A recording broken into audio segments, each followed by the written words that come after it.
ke mai luna mai e. O nā mea una no e au, o nā mele. Spirituality is a belief in powers that's greater than oneself. It's those powers that have control over life and death.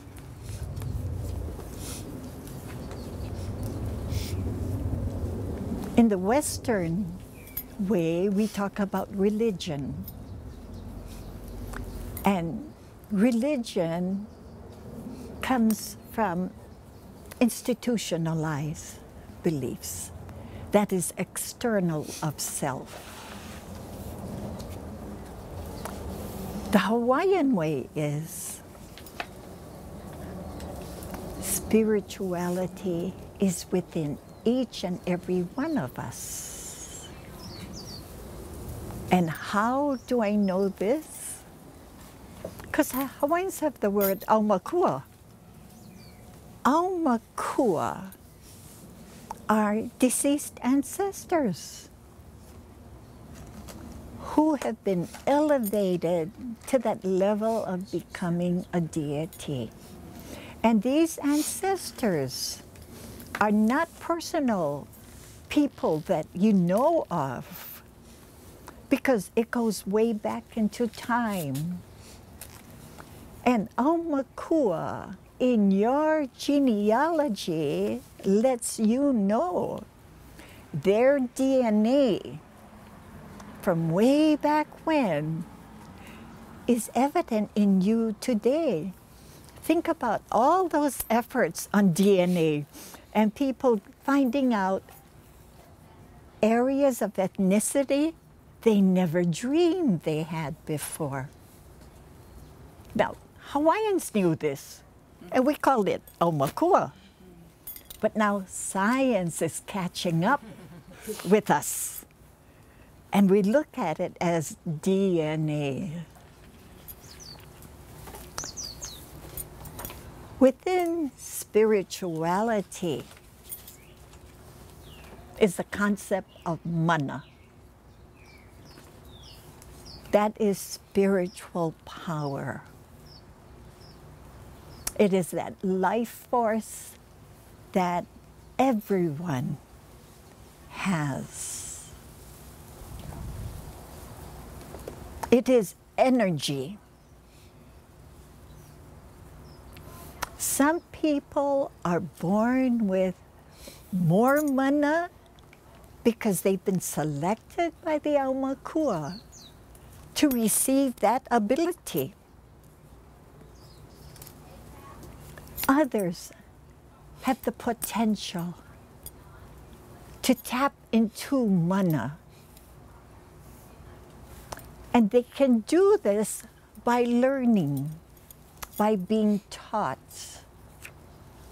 The difference between one who has this mana through their mo'oku'auhau and one who is not born of the clan, the one who has that tendency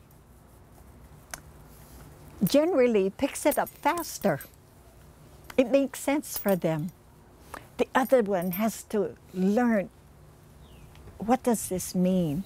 How does it fit in with what I know and what I understand? Yeah? But it doesn't mean you cannot learn. So there are many who are born to be healers, and they're raised by their families. Others don't get to that point of wanting to become healers until they begin to mature and begin to have a better sense of direction for their lives. These individuals, with training, can learn to become healers. So the potential is there. It's there within oneself. Mana is an idea that's linked with verbal statements. Hawaiian language tells us there is mana in words. Once it's uttered, once it's declared, it begins to take a life of its own. And it happens, and the consequences that come with it. Think about that. We all have done mana I ka leo, power in the voice that utters and make a declaration. Sometimes we make that declaration that's positive, and things turn out well. And sometimes in our frustration, we make statements that we regret. But it takes a life of its own already. And it creates a disturbance in the relationship with people. Parents with children especially. Parents of today who have to work at 2 jobs, maybe 3 jobs, so that they can meet the needs of their family and still come home and have to do the homemaking responsibilities. And especially if you've had a hard day at the office. Oh, patience is very short. I've been through that myself. I raised 4 children through their teenage years and all. And I know it so well. And I'm so grateful that I had a partner for life. That when he saw my patience was zilch, he'd step in. And then he'd tell me, go sit down, rest. And that I take care of the kids.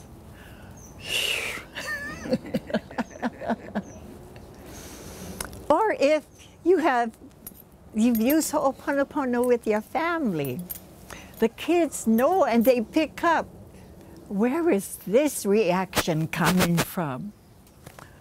And they'd say to me, what happened, Ma? You had a hard day at the office? I'd stop myself and say, you're right. I have to leave what's at the office and not bring it home. Or if your child has special needs and you're not fully aware of what needs to be done, and you don't have all the information and the knowledge to provide for a relationship that allows the child to be nurtured and to grow. The statements you make can have that negative effect that will follow them. In cases with families that we work with in social work, many times in talking with the family, I'll hear the parent who gets so frustrated that they point out the negative aspects of the child and labeled it, you're just like so-and-so.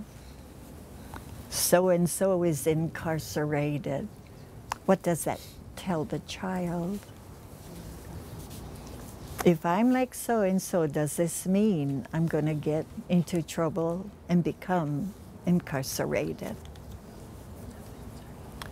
And children pick up that message because in school, They're in and out of the principal's office or the vice principal's office.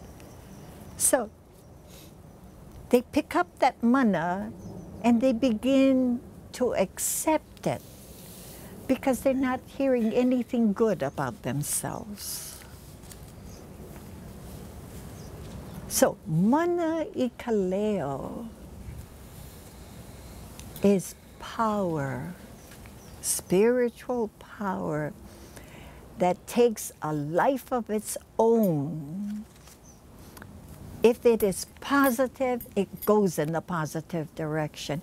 If it is negative, it moves in the negative direction. And so in Ho'oponopono, it's very important that we clarify or we bring to attention to members who are there for a Ho'oponopono session, especially the negative portions. Okay? Lani. We always think of Lani as heavens. Yeah? Lani is spirituality. It is that dimension that's from Earth, the space. And it is in the spiritual realm. Uhane is one spirit, one soul. Uhane of the living. You know, when you go to sleep and you have dreams and you're meeting people or you're doing things that you like, that's your uhane that decided, oh, I'm going holo holo. I'm going to see people. And in your dream, it jumps from one scenario to another. Could be very entirely different. But that's your uhane. The one who is deceased has an uhane. And sometimes that uhane, in its spirit form, comes to us. And we see it as ghosts.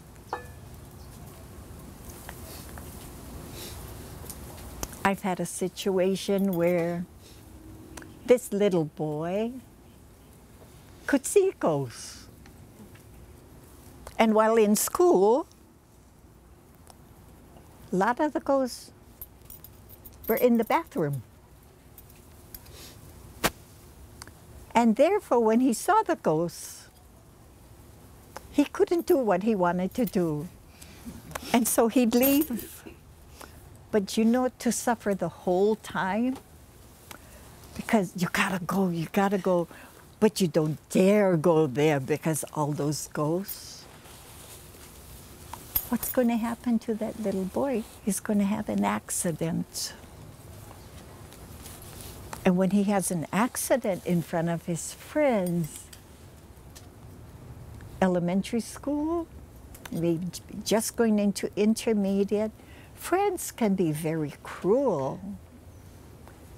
And if he says he sees ghosts, even more so, they're going to think he's crazy. Because they go the same place, they don't see anything. So it's ghosts, okay? So according to Pukui Elber Dictionary, these Hawaiian terms exemplify the range of spirituality that Hawaiians believed in, they experienced. And that form of spirituality with ghosts doesn't necessarily mean you're going to die. What it does mean is that the uhani of that deceased relative is trying to communicate with the individual. They have a message, but not necessarily knowing. And when you're so young, how are you supposed to have insight? You're not matured enough, yeah? So recognize that the ability to see ghosts, not limited to adults, it happens to children too. I was interviewed by my niece this past weekend, and I said to her, did you know that your grandmother could see ghosts? And that your great-grandmother was the one who saw ghosts all around. But when it interfered in things for the family, then she had to request help. And I said, your great-grandfather is the one. His wife could see the ghost. He was the one that dealt with the ghost, and he cleansed the place and the individual. So I said, you come from a rich line. She was just accepted into the BSW School of Social Work.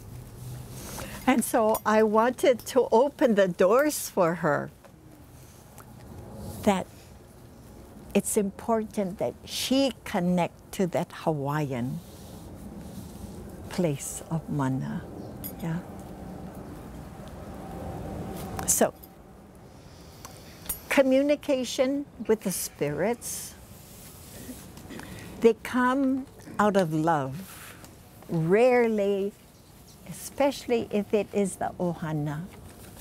They come out of love and concern, and they want to check up on how things are happening in the family. And especially if they've had a loving relationship, and that's the individual that the living person often talked with or turned to. That spiritual experience has a message. Sometimes it's for that individual. Most times it is for that individual. Other times it may be a message for somebody close in the family. So, because we have these beliefs, sometimes the families that we work with that call for help have these experiences and don't turn a deaf ear to them. Back in the 1960s, in the School of Social Work, we're never taught about the ghosts, the uhani. We're never taught that our families curse each other. You know, curse is mana I kaleo. It's a negative statement intended to do harm. And the moment it's uttered, it has a life of its own. And because there's power in the mana I kaleo, Hawaiians had to figure out what is the countermeasure. So there were solutions. There were solutions. A curse is only effective if you are deserving of it. But if that negative statement is coming out of left field, in your opinion, you don't have to accept it. Yeah? I had an experience where someone came to me one day and said, you know, I blame you and so and so and so and so that our nephew is this way. And I said, stop. I don't accept what you say. And I don't accept it because that boy was raised for 12 years in a different home. And he's just come into my home the last 2 years. You expect me to undo all of that? I said, I don't accept it. So the solution is, if you're not guilty and you're very clear in your mind of what you have done or have not done, you tell stop. In the case of a curse, you can say stop and go back to the person that started this. And Hawaiians, whoo, when they get pissed off, they'll say stop and eat your kahu. That means death was to come to me. I send the message back to the person that uttered it. Now, in today's times, I have the option. I don't have to go to that point.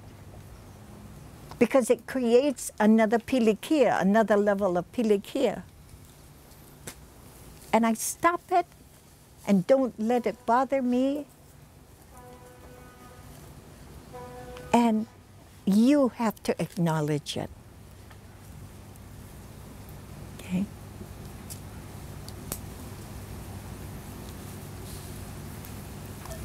So with spiritualism, when transgressions are committed, transgressions against the aumakua, it usually results in illness of the physical body. And it's the kind of situation where you go to the doctor, they cannot find anything wrong with you. They don't know what's causing this. And they leave it, and then what are you to do with it? Then think about, is this an illness of the body, the manifestation of punishment from the gods? I had a family situation where a niece had problems with her eye, and she was going to come to Honolulu to have surgery, and it might have meant the loss of her vision. But she came across one of the aunties, the kupuna auntie. And the kupuna auntie looked at her and said, if you go to Honolulu, you won't have your eyesight. And the doctor cannot deal with this. Something is happening in your family. And so they had ho'oponopono. And in the discussion of ho'oponopono, this was a niece, part of the ohana, that took in an uncle and his wife because they were nearing the point of being houseless. And they had land, they had kuleana land, so told them to come live with them and be part of the family. Now, in the Hawaiian way of thinking, being part of the family means help us with what has to be done in the household. Take care of your kuleana for your room and your clothes and things. And you contribute by helping out on the farm and the securing of food items and everything. Well, it went good for the first couple of months. But after that, the couple said, we cannot depend on this family forever. So the intention was, we're not going to stay and work today. We're going to go to the big city. And when we're in the big city, we're going to go look for jobs. But they came across friends they hadn't seen in a while. So you cannot ignore family. They like family, so you got to spend time with them and socialize. By the time they come back, it's in the early evening already. They cannot go out and do things. Don't help with the laundry, with the ironing, the food preparation, the gardening, securing of food. They continue this for several months. And picking up the slack in the family was this niece. And she went to the American school. And she learned to speak up. Not paakawaha, not keep the mouth shut. So she'd make comments. How come I gotta go in the bedroom and clean up their mess, do the laundry, take the sheets, the pillowcase and blankets and have to wash it? Why I gotta do that? Now think about what family means, yeah? So finally she got the courage and she went to her parents and told her parents, you folks better do something about this because it's not fair. It's not fair and I don't like it. So the mama said to her, Kuli kuli, never mind that your auntie and your uncle, you respect them. Oh, being educated and being taught in school to speak up and to voice your idea. So she namu namu. Namu namu is grumble behind the back. Little did she realize the ohana, the elders, no matter what happens, they are due respect and honor. And because she transgressed against that principle of ohana relationships, then the negative inside of her began to work on her body, and it ruptured in a swollen eye that got so fat, necessitated her going to the other island to get medical help. Now, when the auntie who was doing ho'oponopono with them asked her, tell me what the situation is.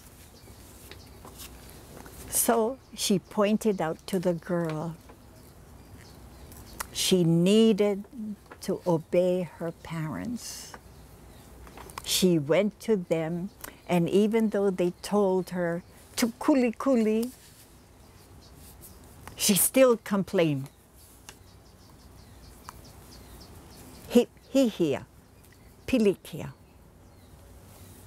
Then the auntie turned to the parents. Did she come to you and ask for help with the situation? And the mama said, yes, she did. But you know, that's my brother and my sister-in-law. We just hamau, keep our mouth shut until they're ready. This effectively cut off any help for the daughter. So then I asked the question, when did you ever identify for your brother and your sister-in-law? What was happening, the effect on your family? And the parents said, we never did. We didn't want to make waves because as family. If we raise that question, they're going to get the impression that we don't want them. And so I raised the question with them. So you made a decision to not give help to your daughter. And if this is punishment from the Aumakua, that's because she sought your help and you didn't give her the help she needed. So what was happening here, the one who was doing the Ho'oponopono was identifying those acts and actions that created hihia on their part.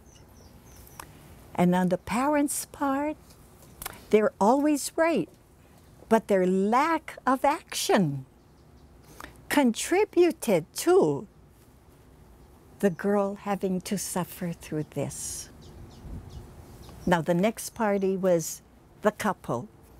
So, according to your niece, everything was good for the first 2 months. But then you folks started going out and you don't come back until it's early evening.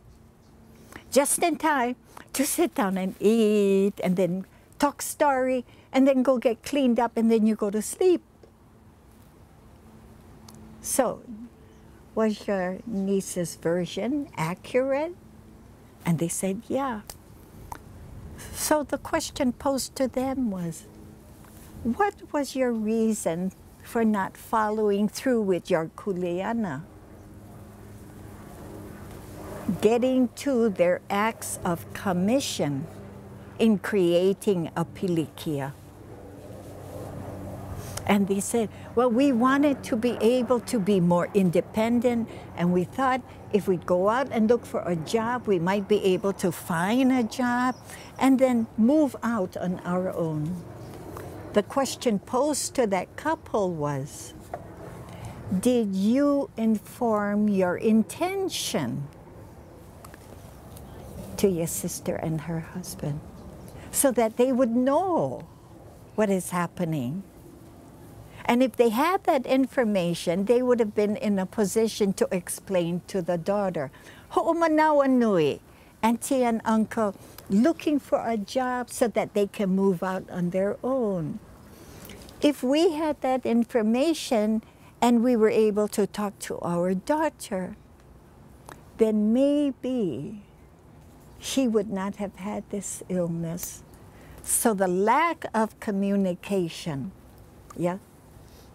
And in this session, the person conducting the Ho'oponopono was helping each party to look at their acts of commission or the act of omission on the parents' part, and the acts of commission by the auntie and uncle, as well as omission, their failure to communicate. And because these acts of commission and omission contributed to hihia and to the pilikia, it resulted in the niece violating those principles of etiquette in respecting elders. And that is a transgression against the higher powers. Higher powers moved into action and inflicted the punishments. When each of them saw how they contributed to that problem, they were asked, what do you want to do now? Do you still want to live like this? And they all said, no, we want to be ohana again. We want the love restored between us. So the question was, so what do you want to do now? Auntie and uncle immediately apologized to the niece for their failures. It was not their intention but their actions caused the consequence. They had to apologize to the sister and brother-in-law, the heads of this family. Their failure to communicate the reasons for them wanting to be independent and wanting to be on their own to give relief to them. Their failure to communicate that intention left a void in what was happening. So they had to ask forgiveness from the brother and the sister. Okay? Mama and Papa, even though they were parents, when it was pointed out that they let the situation lie dormant and it got worse, the daughter came for help and they gave a statement. They didn't give her a solution. Can you imagine parents having to ask forgiveness of their children? In the Hawaiian family, it is a must. In the Hawaiian family, it is a must. And Mama and Papa, crying with tears, turned to the daughter, and they came together in hugs and kisses and talking to each other.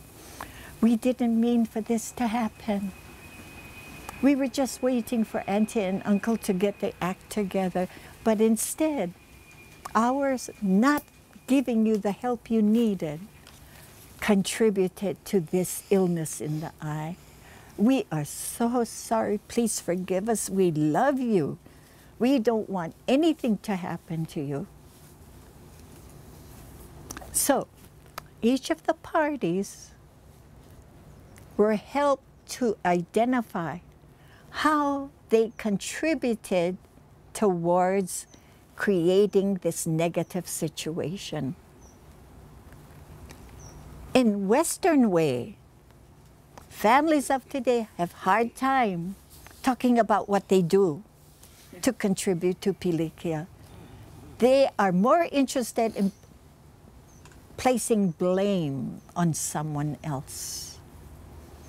They're more interested in exonerating themselves and justifying what they do. In Ho'oponopono, the person conducting the Ho'oponopono stops blame placing and helps them to look at your acts of commission, your acts of omission, and the negative consequences that come from it. You are responsible for that. So how do we help families of today who are more familiar with arguing and fighting each other? I think the need to get back to the Hawaiian way is focus on what you did to create the pilikia.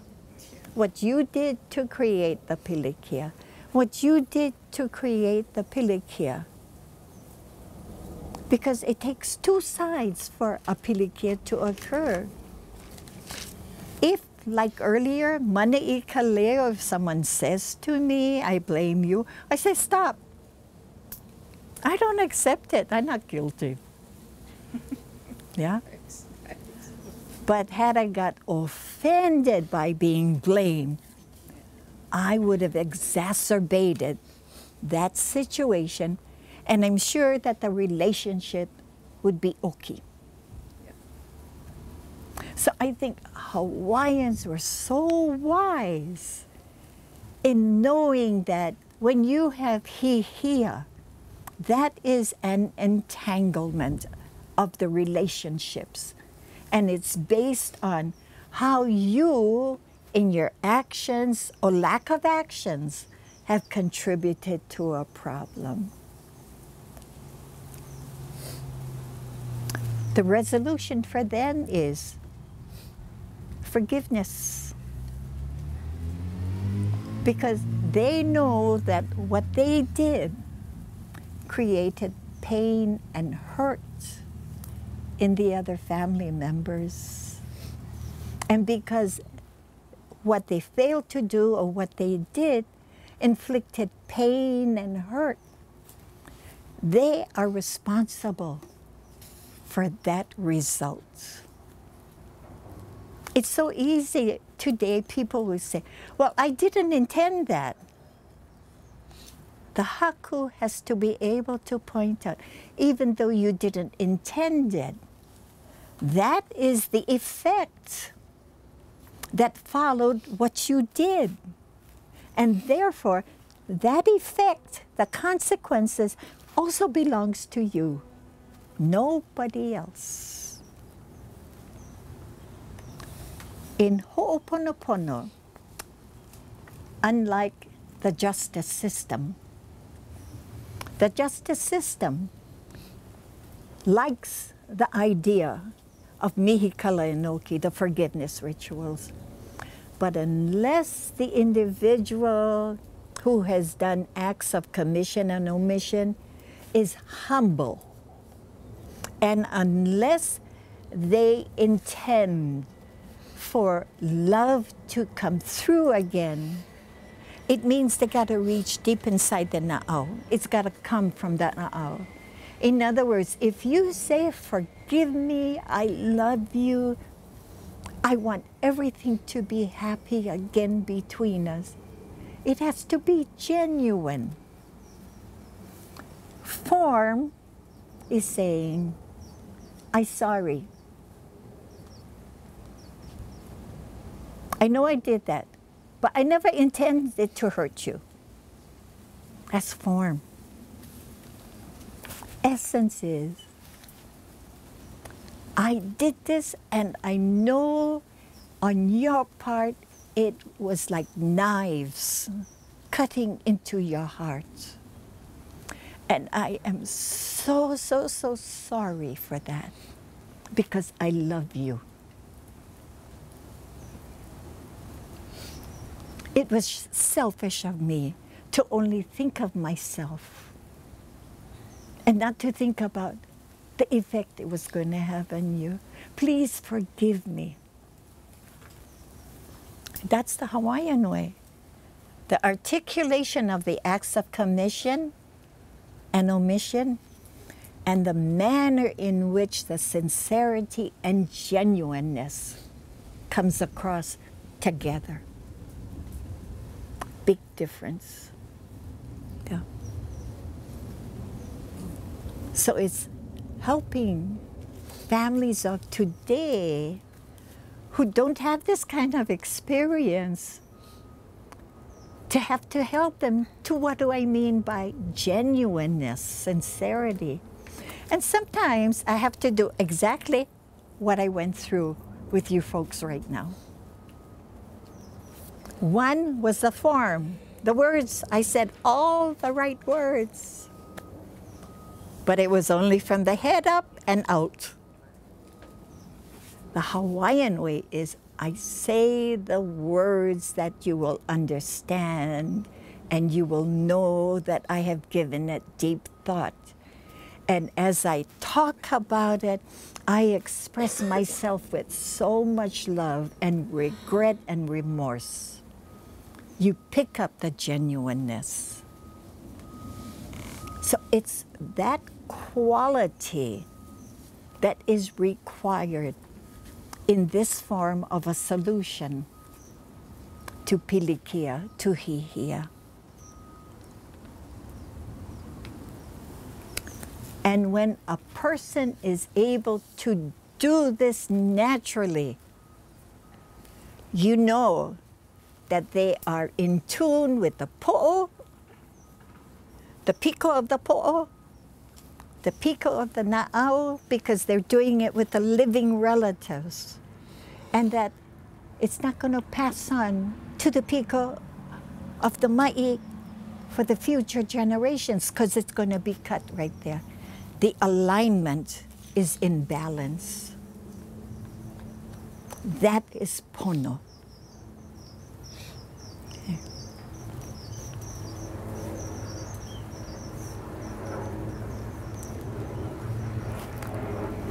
Any questions?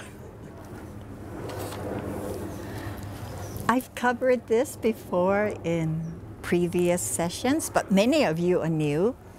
And so giving you an example of how it fits in,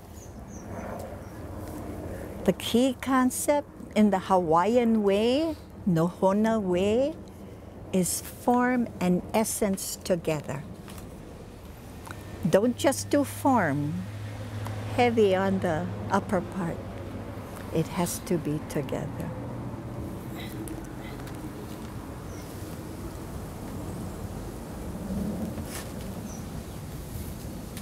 Does it make sense? If it does. Okay. Don't be afraid to say, but how do you get them to do that? Because that's really the key, yeah? Yeah. One of the things that's different in the Ho'oponopono that I do today that was not done in traditional times is I have to teach the families of today what I mean by the na'au. Getting down to your na'au. I don't want to hear the hot air. And if I pick up waha, mouth, my job as the haku is to identify that in a gentle but firm way. You know, so and so. I just heard you say da da da da da. And the way that it came across to me was just words. It didn't sound like you meant it. Am I off base? I said, because the way you sit and the way you talk, it was so flippant. Like it's every day. I said, but here we're talking about somebody being hurt emotionally inside of them. Think about what I just described. Because the Hawaiian way for this to work is with what you said. You got to really mean it. Your intention has to be genuine. Otherwise, it's all hot air. Not going to work. Has anybody ever told you that to your face? I lay it out because I want that person to reflect. This is probably something I've been doing all my life and getting away with it because I said the right words. Yeah. And I begin to look for body language, the posture. I see you silent, but you're looking down. So it sounds like maybe I'm hitting the nail on the head. Earlier, you made the commitment because you love your family. You truly want to work Ho'oponopono. That's the level of sincerity that we got to help you get to. And that's the kind of help you can expect from me every time I see it being incongruent with Ho'oponopono. Because that's what you ask of me. Be honest, just like I ask you folks to be honest. I have a question.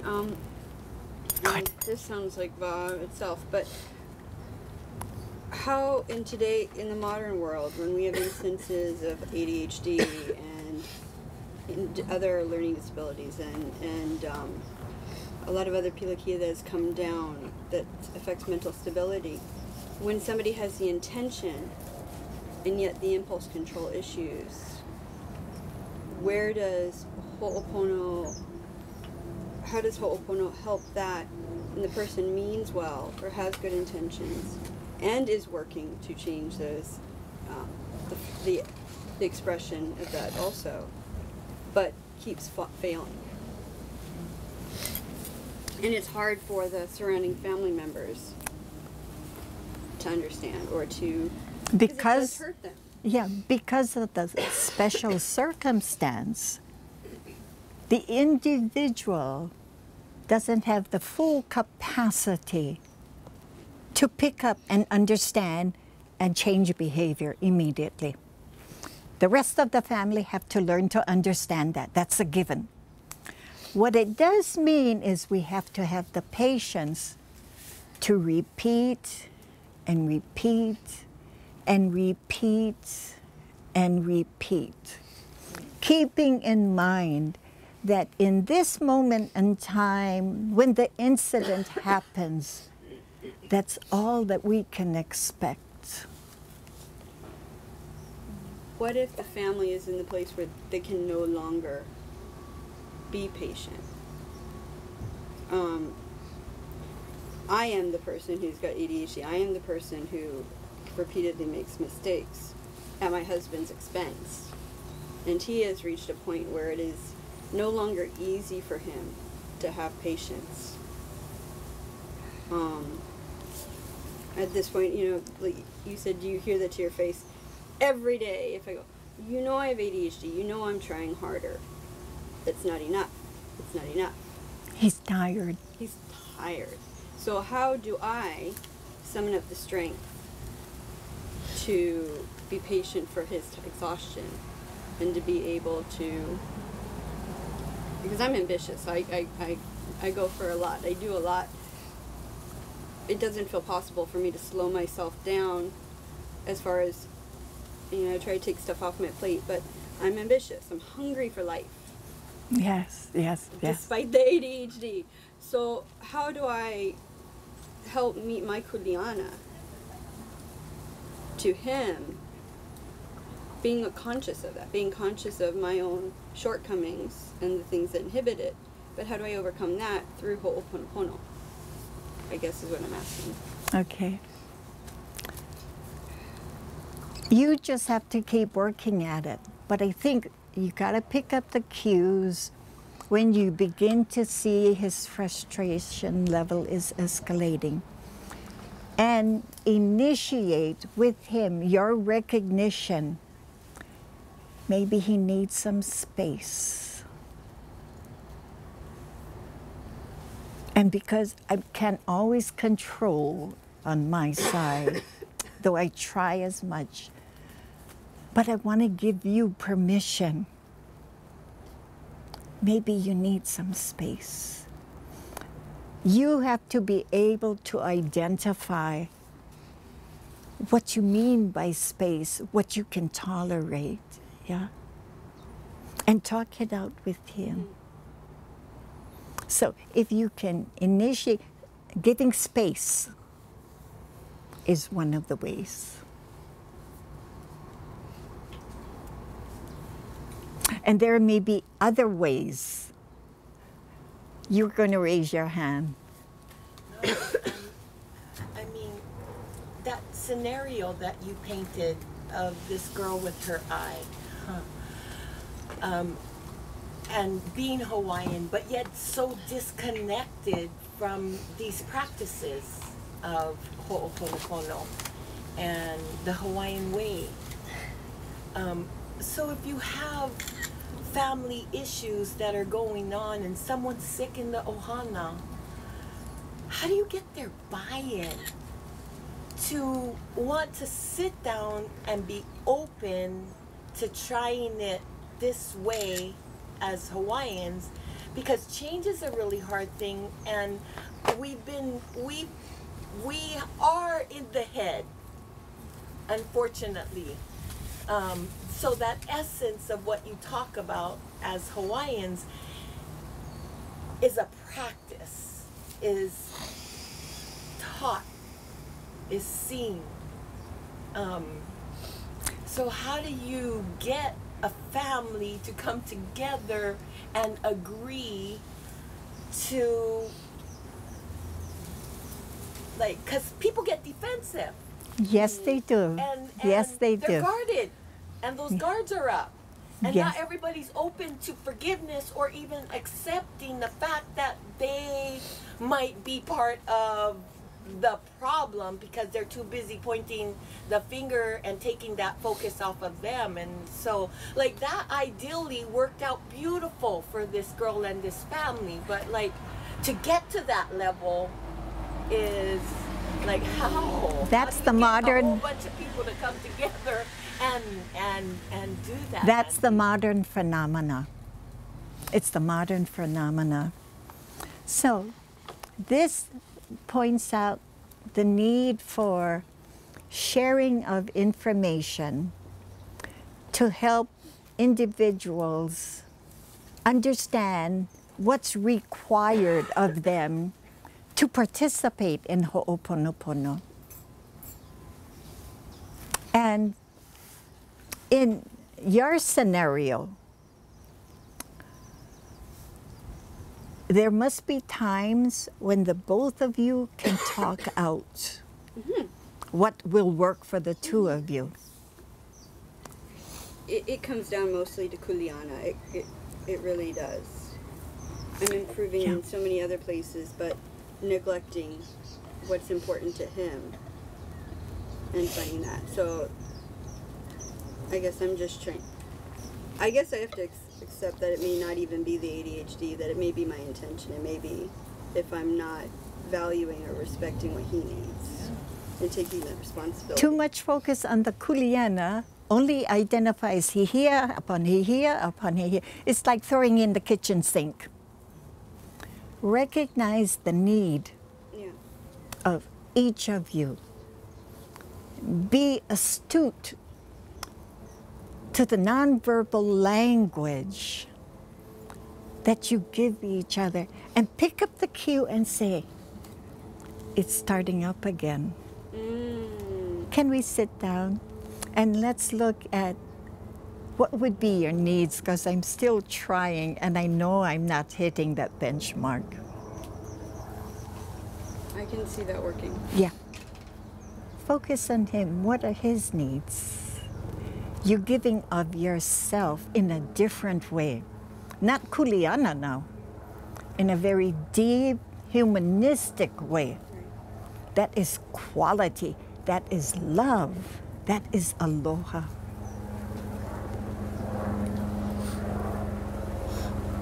Does that make sense? Oh, absolutely. Absolutely. And then, because you give to him, and he needs to use that. Everybody needs to have time for themselves. Because during that time for themselves, they automatically begin to reflect. They begin to deal with themselves. Yeah. So this is special circumstances, okay? So what she's talking about is Hawaiian families disconnected with the culture. And so reared in the modern society and really don't know Ho'oponopono. So how do you help them to get to that point? Before you can conduct Ho'oponopono, everyone involved has to commit to wanting to do Ho'oponopono for the right reason. And that is to restore family love and harmony. If they participate but hold back, don't let other people know because they don't want fingers pointed at them for holding back. The haku has the job of being able to read the body language and calling it.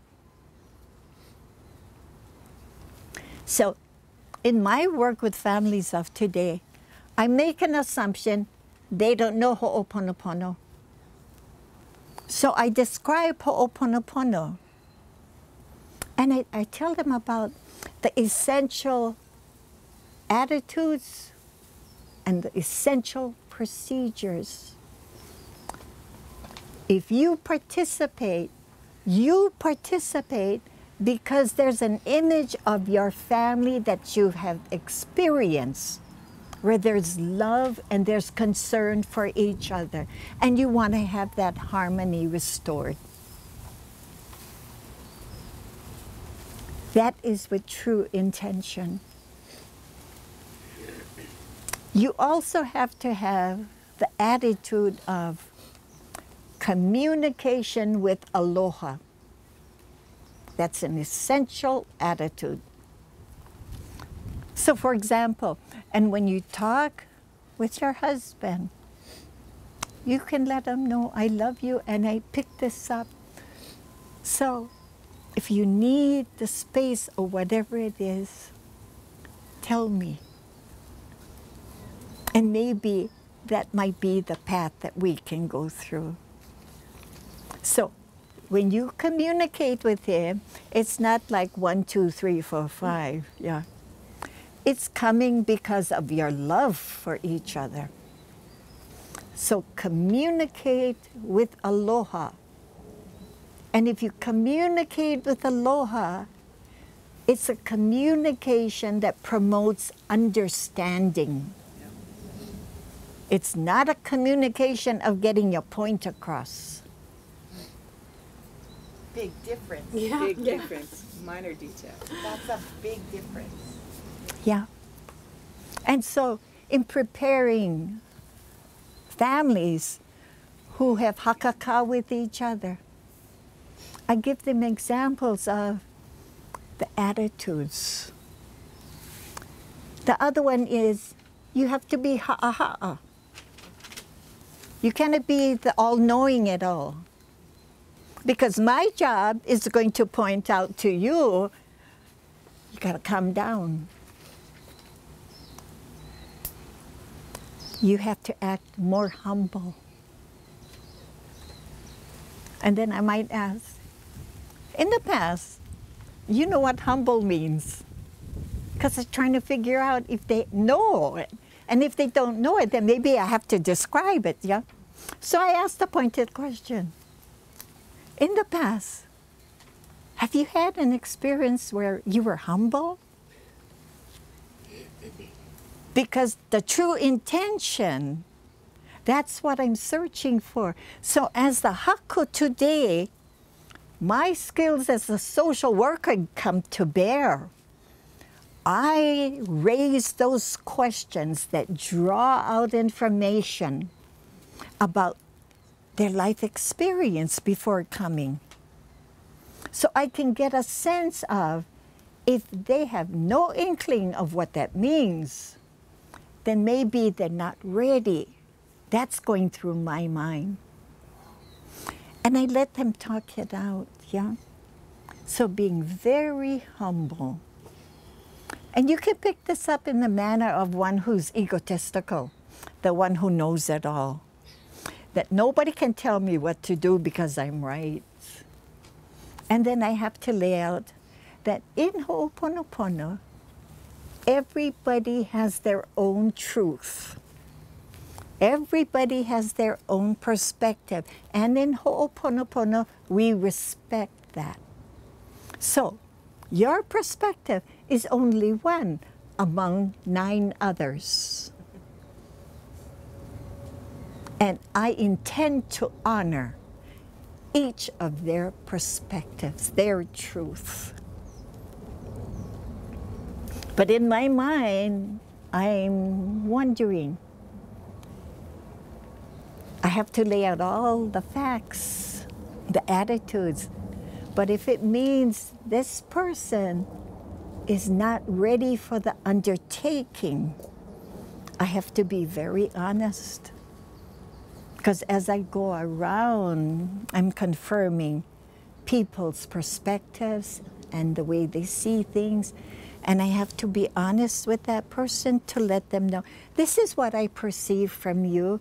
Your personality is such that you're right and everybody else is wrong. What this does mean is it's not going to work for the family. So what do you want to do if everybody else are willing to work together? I give the person an out. And I honor and respect their decision if they feel they want the out. And I say, that's okay. I love your honesty. And you know, I have to respect that honesty and your decision. But I want you to know, after being out, if you think it over, and if you come to the conclusion, maybe you can bend a little and you want to try again, the door is open. You can approach us again. So I never lock them out, but I emphasize the concept. You have to be makaukau to participate in ho'oponopono. The spirit, the mind, and the na'au. I don't condemn them if it's not aligned. I just recognize because it's not aligned, you're not in the best position to have effective meaning for you. Okay, so essential attitudes: aloha, ha'aha'a, oia i'o, the spirit of truth, which is to be honest, to be truthful. And if in the discussion I pick up messages that are incongruent, what they say but what they talk about is different, and what they do is different, I clarify that inconsistency or the incongruence of what is going on. This is what I'm picking up. Is this what you said? And is this what you described of what you do? They don't fit to me. It's incongruent. So I'm helping them to look at some behavior patterns that they bring with them into the session. And I let them mull over it, because for ho'oponopono to work in the right way, you have to be ready to examine that and recognize manaikaleo, that there's a negative consequence that's hurting your family because you say one thing but you do something else. So my job is to reflect back to participants what I hear them saying, what I hear their intention is but doesn't fit, what I hear them describe as what they do that's different from what they say. The mixed messages. Does that make sense? Yeah. Yeah. So the job of the haku is having the skills to discern that. Because the very essential attitudes that apply for ho'oponopono participants applies to me too. I'm the role model. I have to demonstrate. If I say I'm the helper, it is my job to describe this to you in a non-defensive way, in a non-attacking way, so that you don't have to feel you got to be defensive. Always validating the strength that they did this and that we picked up the cue. Yeah? So oia i'o is the spirit of truth. How do you identify the problem? Like the one problem that you keep going back to? You said that in the beginning. The problem comes after. Okay. Identifying the problem, because this first stage relates to what she said. And her question was, how do I get everybody ready to be effective in doing ho'oponopono? So at this point, I'm relating to what people come with. That as the haku, you have to be astute in identifying those values, the attitudes that they need to have. Yeah. And what happens is, because it's revealed in front of all the family members, I always let the family members, don't make a decision right at this moment. Take a week. Each of you decide for yourself your level of makaukau, your level of readiness to trust in the ho'oponopono process. It's all about trusting it. And it's also all about the helper knowing it so well that you are the facilitator and the role model to demonstrate aloha. So my words are never condemning, never negative. It's always presented in a neutral fashion, and it's always checking myself out. I heard this, and then I heard this. Somehow, no fit. Am I off? I check with the rest of the family. Does it make sense to you folks too? And they all agree with me.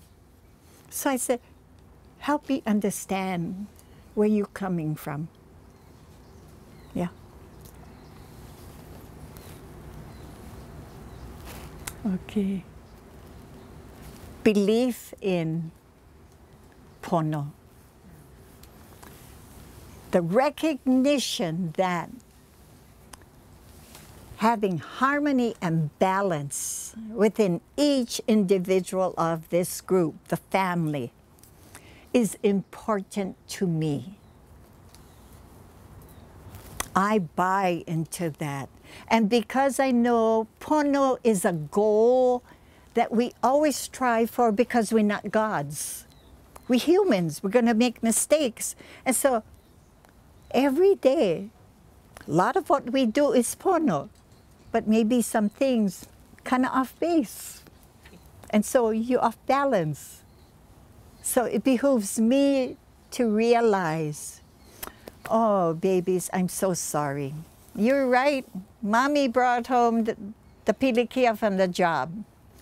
Thank you so much for telling me and pointing this out. So I've raised my kids to live ho'oponopono. And if they see the incongruence, I want them to tell me. It's giving me feedback that they're learning it. And then I go through it, and the apology, the mihi, kala, and oki, because it's not them. And I projected it onto them. So the projecting is a subconscious level on my part. Yeah.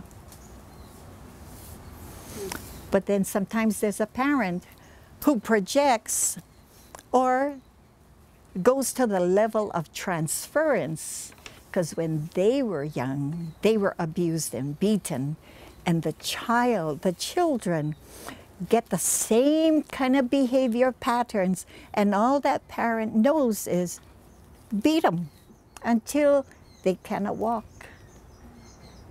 That is bringing that transference with somebody else a long different period ago, bringing it to the conscious level of the parent today. These children are not the people in your past.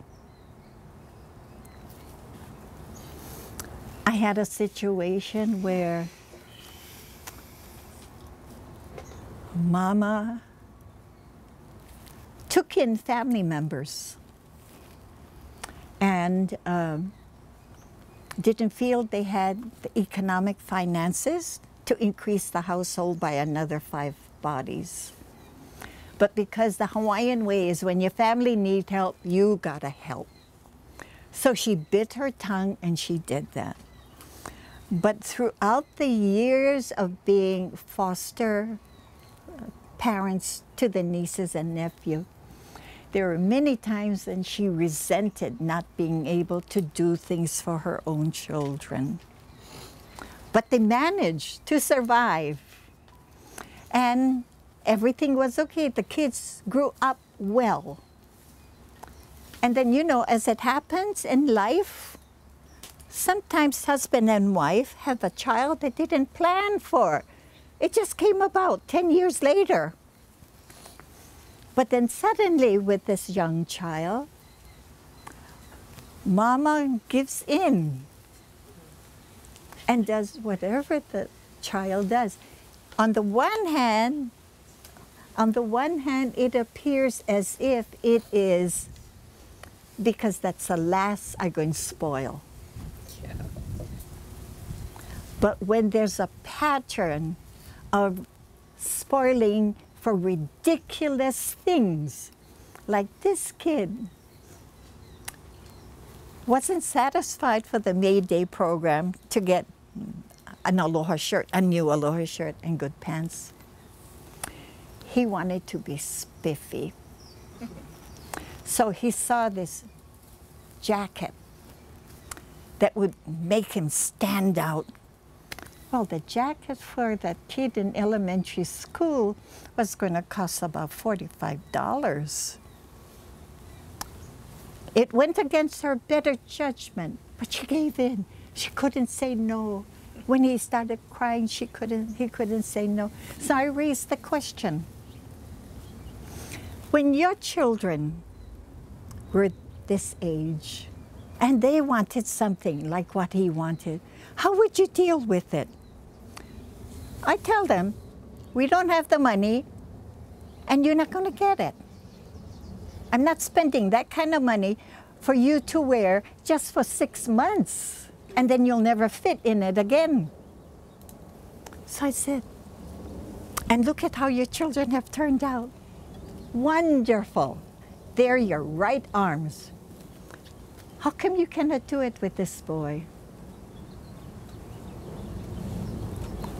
And that question threw her back in her memory to that earlier time where she was so regretful she couldn't get for her kids the things she wanted to.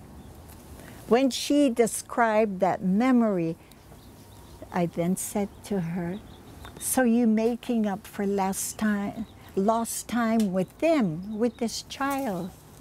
But this child needs exactly the clarity and the firmness of your guidance that your children had, and look at the kind of adults they are today. She stopped, and the tears just came down. You know, living the pain. Living the pain. So I said to the husband, did you know your wife had these feelings all these years? He said, no, she never said anything. So I asked the kids, were you aware that Mama was struggling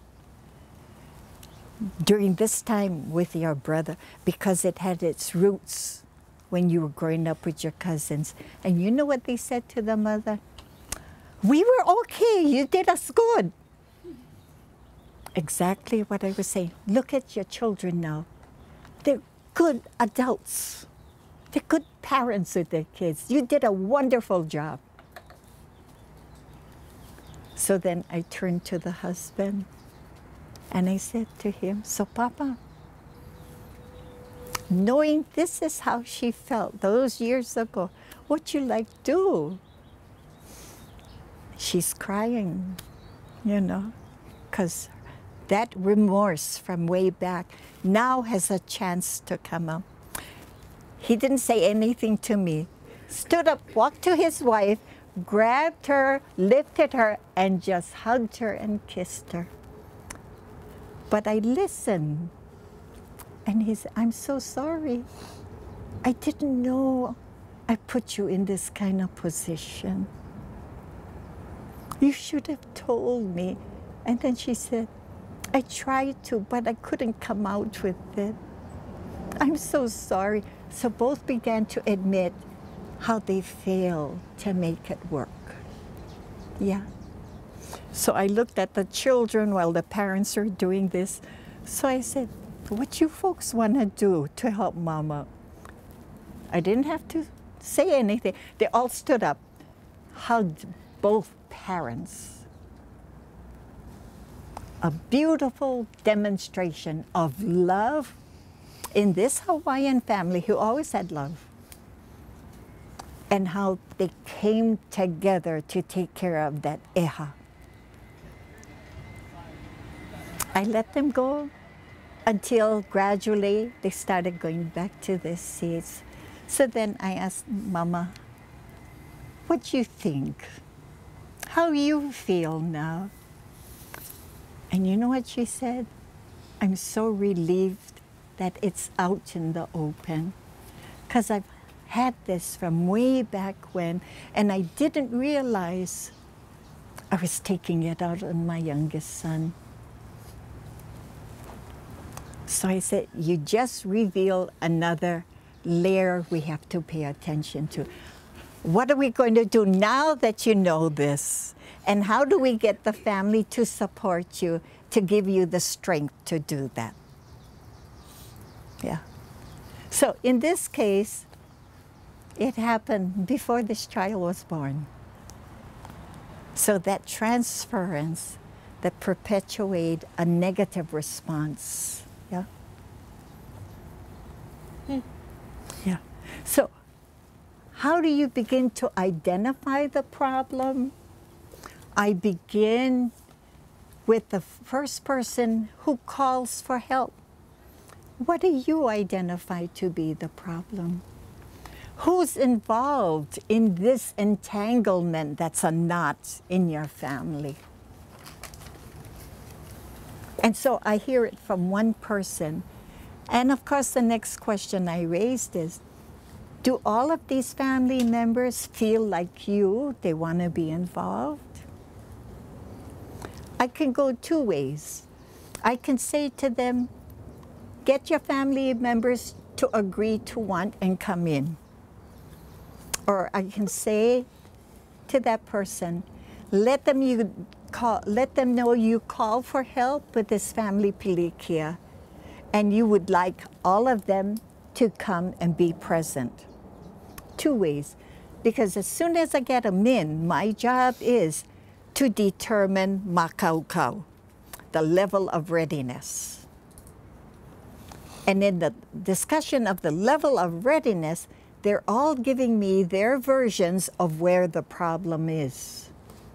But as a haku, I'm looking at the connections that form the knots.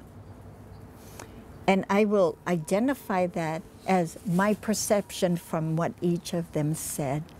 This appears to be a problem of this magnitude. Yeah.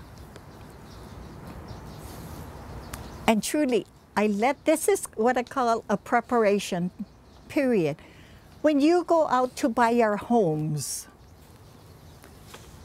do you just buy the first place that you look at? No. You want to know what you're getting yourself into. You want to know what the interest rate is. You want to know if there's fixed or there's variable. You want to know all these things, because when you makakau to purchase, it has to give you the feeling that you can handle it. Same like Ho'oponopono. So giving the prospective family members information to make an informed decision. Not like before. You tell the family we're going to have Ho'oponopono. They understand. They know. They come. They know what's expected. Today's family know.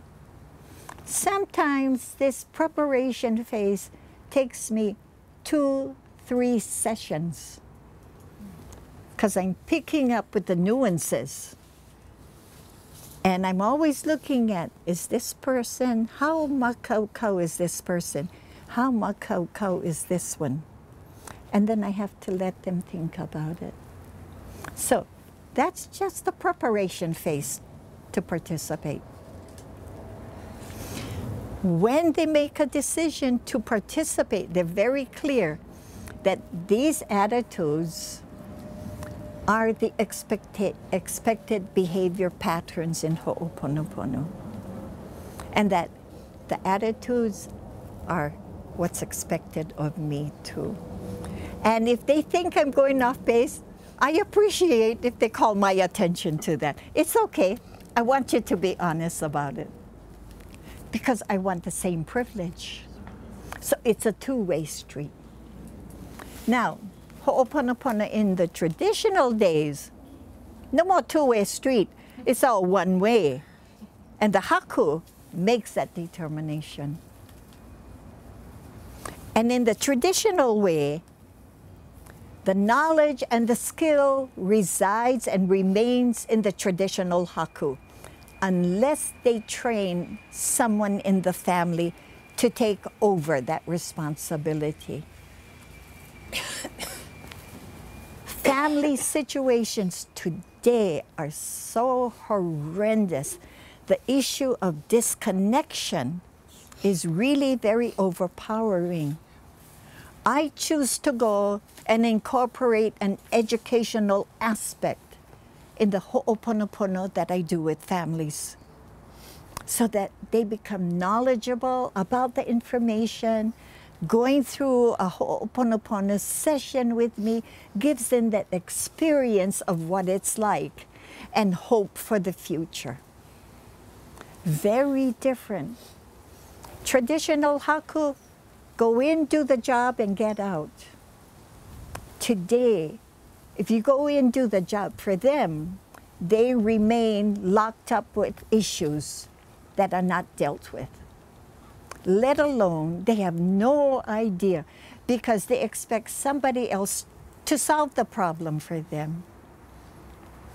And from where I sit, I would be remiss in not helping to educate today's families about the Ho'oponopono process.